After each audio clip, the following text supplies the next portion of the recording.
for a deeper dive, head on over to my Substack. That's where I wrote this piece. And I think in speaking pieces that are written first, a lot is lost.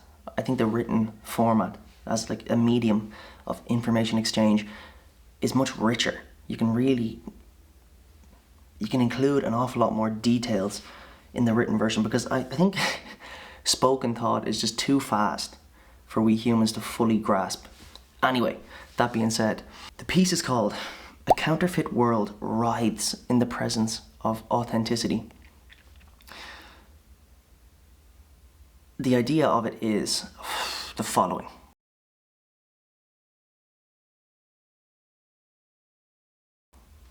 Our world has become fake. It's full of gimmicks, fakeness, rip-offs, fake people, fake food, fake ways of life. It's just full of fakeness.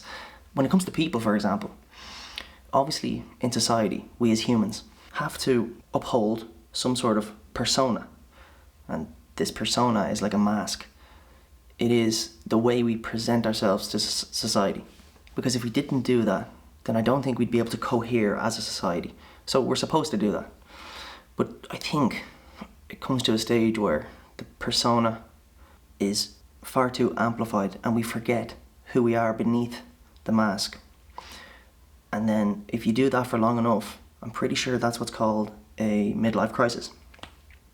So you psychologically break, because there is something, like, for want of a better word, there is an essence to you that is behind that mask that demands to be let loose.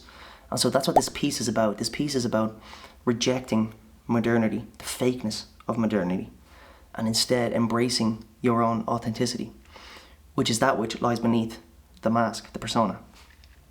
So to do this properly, I think we need to articulate underlying guiding principles, because otherwise we're just going to fall prey to the same economic incentive that everybody else does and just take that default mode route.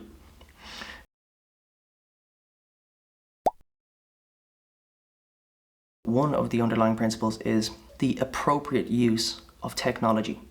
So I think we need to become masters in certain areas of technology such that our authentic selves can express themselves in an acceptable and appealing way. Take, for example, the camera that I'm using to shoot this video. This is a piece of modern technology that I have committed to learning, developing the skill of using it effectively.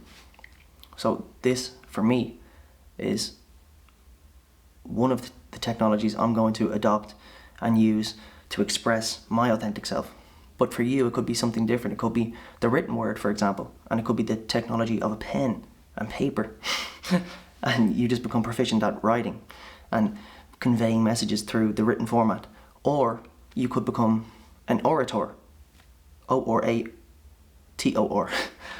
and you could become skilled at verbally orating, speaking the word, conveying messages that way. So, and that obviously would be you adopting the language of, or the psychotechnology of language and developing that skill, the spoken word. So masterful use of technology will be necessary for the expression of the authentic self and for the escape out of the ugliness of fake modernity. Because it's like in subjugating itself to the economic incentive alone, humanity has morphed into this amorphous blob of ugliness.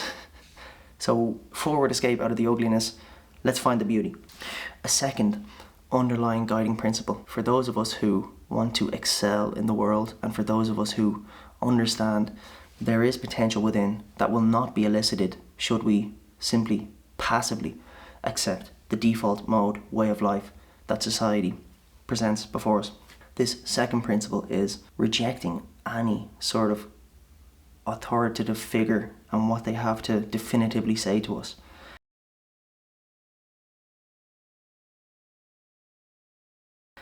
And opting instead for consultation with peers, friends, other exceptional people who we consider to be on the same level as us.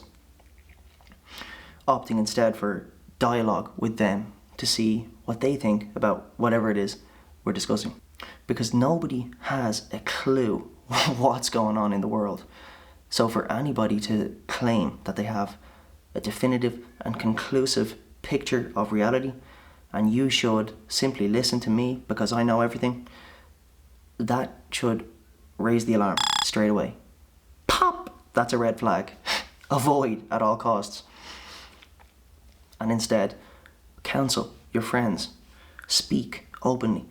This comes to sincere speech. Each of us have this authentic self within that is yearning for expression. If we can tap into it instead of letting it torture us, because if we don't express it, it will torture us. That's the midlife crisis thing. Let's tap into that voice and sincerely speak it to one another, not necessarily as the orator does to a group of people, but simply to one another, over the dinner table, over a coffee. Just speak sincerely. And this way, we won't lose our minds. And this way, we will be able to effectively express our authentic selves and forward escape out of this craziness, this modern madness that we find ourselves in.